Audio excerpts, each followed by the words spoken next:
बंगाल से खबर, जहां कांग्रेस प्रवक्ता सुप्रिया श्रीनेत ने मुगल शासकों की तारीफ की है।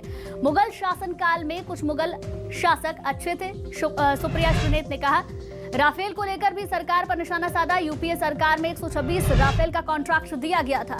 बीजेपी सरकार ने 126 की जगह 36 राफेल खरीदे। 536 करोड़ की जगह 1600 करोड़ रुपए खर्च किए गए। 5 राज्यों के चुनाव को लेकर भी बयान सामने आया। चुनाव में महंगाई सबसे अहम मुद्दा है। सुप्रिया श्रीनेत ने तमाम बातें कही। इसके साथ साथ ये भी कहा कि बीजेपी को अब आने वाले चुनावों में जनता जवाब देगी। तो ये बड़ी खबर आपको बता दें, कांग्रेस प्रवक्ता है सुप्रिया श्रीनेत, जिनका ये बयान सामने आया है। मुगल शासनकाल में कुछ मुगल शासक अच्छे थे, ये बयान उन्होंने दिया है। इसके साथ साथ राफेल के मुद्दे को भी उन्होंने उठाया और सरकार पर निशाना साधा। और हितेश वाजपेयी बीजेपी नेता है, हमारे साथ जुड़ गए। हितेश जी, बहुत बहुत स्वागत आपका। सुप्रिया श्रीनेत के इस बयान को किस तौर पर देखते हैं सर आप? सबसे पहले तो ये बताइए। देखिए, विदेशियों द्वारा स्थापित पार्टी है, विदेशियों द्वारा संचालित पार्टी है, तो नेचुरली इनको विदेशी शासक अच्छे लगते हैं। इनका नाम विदेशी है। आप सोचिए, स्वतंत्र भारत में यदि ये मुगलों की तारीफ कर रहे हैं, जिन मुगलों ने हम पर राज किया, हम जिसको गुलामी का पीरियड मानते हैं, तो अब आप सोचिए इन्होंने कैसा इतिहास लिखवाया होगा पटक पटक। ये क्या इनकी मानसिकता समझ में आ रही ना कि क्या कर रहे हैं? और ये कारण है कि रानी कमलापति को स्वीकार नहीं कर पा रहे हैं। डायरेक्टली इनडायरेक्टली अदीब के पास जाते हैं और सब जानते वसूली करता था, आतंकी था अभी वो अब्दुल्लागंज जो भोपाल के लोग भली बात ही जानते हैं कि इन्होंने क्या यहाँ पे कोहराम मचाया था। तो देखिए, कांग्रेस रिजेक्ट इसीलिए हो रही है सर। आप भारत की सर, आप मुझे बताइए ना, मुगल शासक क्या हिंदुस्तानी नहीं थे? किसने कहा?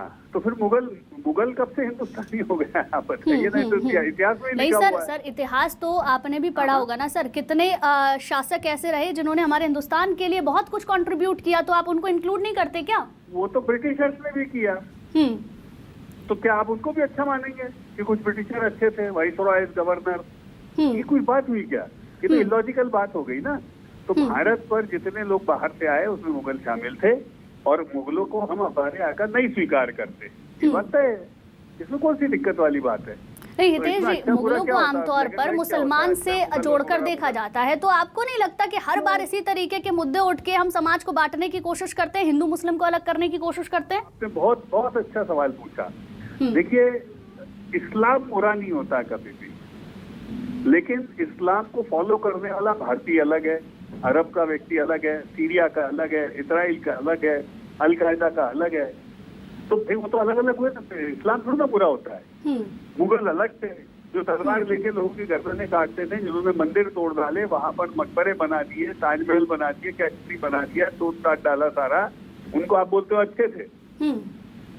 ये कैसे होता? आप बताइए। चलिए नहीं हितेश जी, चलिए ठीक है, आपकी बात बड़ी भी की, लेकिन वो तो ये कह रही है मुगल शासन काल में कुछ मुगल शासक अच्छे थे, तो आप किसी भी मुगल शासक को अच्छा नहीं मानते क्या? देखिए, उनको मुबारक, हम नहीं मानते ये सब। हम तो मान के चलते हैं कि मुगल बाहरी थे, उन्होंने यहाँ की सभ्यता संस्कृति को तहस नहस किया और बहुतायत लोगों ने किया। तो ऐसे क्लान हम मान के चलते हैं कि मुगल भारत देश में नहीं थे। हितेश वाजपेयी जी, अगर कांग्रेस के प्रवक्ता हमारे साथ होते तो जरूर मैं इसका रिएक्शन उनसे लेना चाहती, लेकिन सर अगर इतिहास को आप उठाकर देखेंगे तो ऐसे कई बड़े शासक रहे जिन्होंने हमारे हिंदुस्तान के लिए बहुत कुछ किया, और हिंदुस्तान के थे, हिंदुस्तान के ही बनकर वो इस दुनिया से भी चले गए, लेकिन उसके बावजूद भी आपको उनका कॉन्ट्रीब्यूशन नजर नहीं आता। मैं फेवर नहीं कर रही हूँ किसी भी पार्टी का, ना ही किसी भी धर्म का। ये वैसी बात हो गई जैसे गुड टेरर बैड टेरर होता है। तो ये सब pick and choose vote bank की राजनीति के लिए कांग्रेस मुबारक को वो करती रहे। भारतीय जनता पार्टी जो भारत के हित में होता है उसमें फैसला लेती है, आप किसी से नहीं डरते। ठीक है, बने रहिए आप हमारे साथ। अब्बास जी भी जुड़ गए हैं, कांग्रेस प्रवक्ता है हमारे साथ। सर बहुत बहुत स्वागत है आपका। आप भी बता दीजिए सर, सुप्रिया श्रीनेत का जो बयान आया है उसको आप किस तौर पर देखते हैं? किस बयान की बात कर रही हैं आप? सर, सुप्रिया श्रीनेत ने कहा है मुगल शासनकाल में कुछ मुगल शासक अच्छे थे, इसे आप किस तौर पर देखते हैं? हितेश वाजपेयी जी भी हमारे साथ जुड़े हुए हैं, उनका क्या कहना है वो भी मैं आपको सुनाऊंगी, पहले आप अपनी प्रतिक्रिया दीजिए। इसमें सुप्रिया श्रीनेत जी ने क्या गलत बात कही है? वैसे मुख्य बात तो उन्होंने राफेल को लेकर कही है, राफेल में किस तरह से बिचौलियों को फायदा पहुंचाया गया। एक सवाल ये भी आया कि मुगल शासनकाल के अंदर बनी इमारतों का क्या है, ये है वो है। उसको उन्होंने जवाब दिया कि अकबर बादशाह जो है उनको हम अच्छा मानते हैं, ऐसे बहुत सारे शासक रहे हैं जो अच्छे भी हैं, कुछ शासक बुरे भी हैं। तो जो अच्छे शासक हैं उनको तो हम बुरा नहीं कह देंगे। तो मुझे लगता है ये बात का पतंगड़ बनाना है, विवाद को तोड़ देना है और कुछ नहीं है, क्योंकि भाजपा के पास मुद्दे नहीं है। मुद्दों की राजनीति करते घोषित कर दीजिए अकबर को कल आप देशद्रोही राजद्रोही घोषित कर दीजिए, सरकार के आदेश के साथ में तो नहीं कहेंगे। लेकिन जब सरकार का कोई ऐसा आदेश नहीं है, भारत सरकार का कोई ऐसा स्टैंड नहीं है, मुझे लगता है ये विवाद है ही नहीं। इस विवाद को हवा देने की क्या जरूरत है? आज सबसे बड़ा विषय है आज भ्रष्टाचार के मुद्दों पर जांच होनी चाहिए। सही जवाब दीजिए अब्बास जी की बात का। मुझे क्या जवाब देना? सब ऐतिहासिक मुगलों ने यहाँ आतंक मचाया, मुगलों ने यहाँ के मंदिर तोड़े, मुगलों ने यहाँ के हिंदू शासकों का कत्लेआम किया, घर जला दिए, कब्जा किया और तलवार की कब्जा किया, रक्तपात किया, खून बहाया। तो कहाँ से इनको अच्छे लगते होंगे भाई? कांग्रेस को अच्छे लग सकते हैं? भारत को प्रज्ञा भीम का है, भारत बिरसा मुंडा का है, भारत जो है वो भारतीय को तो जिन्ना भी अच्छे लगते हैं। अडवाणी हमको अच्छे लगता है, अडवाणी जी तो जिन्ना को महापुरुष बता के आते हैं। वो बात सही में पाकिस्तान को मंथन करने वाले अडवाणी तो आपकी पार्टी के हैं। नवाज शरीफ को साड़ी का देकर आने वाले मोदी जी हैं। पाकिस्तान प्रेम तो आपके अंदर है, इतिहास हिंदू मुसलमान का नहीं रहा है, इतिहास तो भारत का रहा है। आपका सबसे बड़ा विषय है कि अडवाणी जी महिमंडन करके क्यों आए थे कबर पे जिन्ना की? अब्बास जी, हितेश जी, एक बात तो समझ नहीं आती, जब भी मुगलों की बात होती है, मुसलमान की बात होती है, तो हर बार इसे पाकिस्तान से क्यों जोड़ देते हैं आप लोग? क्या इतिहास में पाकिस्तान था? क्या इतिहास में हिंदू मुसलमान था? कुछ नहीं था। अडवाणी जी जाते हैं जिन्ना की मज़ार पे, पाकिस्तान कहते हैं महापुरुष थे, महिमंडन करके आते हैं, इन्हें आपत्ति नहीं है। मोदी जी जाते हैं फार्म हाउस के ऊपर नवाज शरीफ के खाना खा के आते हैं, इन्हें आपत्ति नहीं है। अरे गलवैया आप करो, आरोप हम पे लगा दो, अपनी गिरबान में झांको और बात करो। इतिहास को हिंदू मुसलमान से मत रंगो। भारत को आज सबसे बड़ा विषय है भारत के लिए भ्रष्टाचार की जांच होना। आपने राफेल में जो भ्रष्टाचार किए हैं उसके ऊपर प्रेस कॉन्फ्रेंस है और उसी पर बातचीत हो रही थी, बिचौलियों को जानकारी दे दी, भारत सरकार के डॉक्यूमेंट बता दिए गए वहां पर। इस पर जवाब देने का दम नहीं है भाजपा के अंदर, इसलिए यहाँ की बातें इधर की उधर करनी शुरू कर दी है। जवाब ले लेती हूँ। हितेश जी जवाब दीजिए।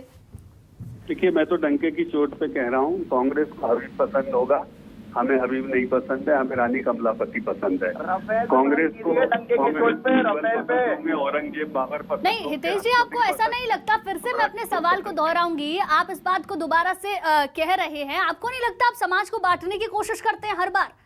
हिंदुत्व की राह पर चलना बहुत अच्छी बात है सर, लेकिन मुसलमान भी तो इस हिंदुस्तान का रहने वाला भी है ना। या हर बार उसे पाकिस्तान से ही आप जोड़कर देखेंगे, या हर बार उसे अपने आप से अलग करके ही फेंक देंगे? कौन जोड़ रहा है? पाकिस्तान को तो बनाया नेहरू ने। तो पाकिस्तान बनाने वाले कौन थे? जवाहरलाल नेहरू।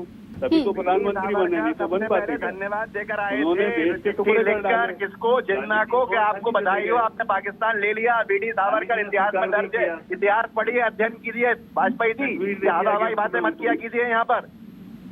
ये बदतमीजी और ये गलत बातें आपको मुबारक हो। नेहरू जी के बारे में बोल देना, कुछ भी मुंह से लगा देना, ये बड़ा आसान है। नेहरू जी जैसा बनने की कोशिश भी कीजिएगा। भारत को जोड़ने का काम किया, कश्मीर को लेने का काम किया है। अपने हिसाब से इतिहास मत रंगो आप अपना। अब श्रद्धा जी देखो, आपको जवाब दो, आपको जवाब दो सीधे सीधे। अरे जवाब दो हितेश जी। मेरा घर जला दोगे, क्या करोगे आप बताओ? ये बदतमीजी भरी बातें मुझसे सर, पर्सनल अटैक मत कीजिए सर, जवाब दीजिए, बातों का जवाब दीजिए और मुद्दे पे बात कीजिए। बदतमीज हो गए आप कहीं के? जवाब दीजिए। भ्रष्टाचार के पास बात हो रही है। अब्बास जी, पर्सनल अटैक मत कीजिए प्लीज। मैंने धमकी दी है इनको, आप बताइए मैंने धमकी दी है इनको? झूठी बातें अगर ये करेंगे तो मैं जवाब नहीं दूंगा इनकी बदतमीजी का। नहीं, शालीनता के साथ बात कीजिए सर, मुद्दे पर बात कीजिए, मुद्दे पर बात कीजिए।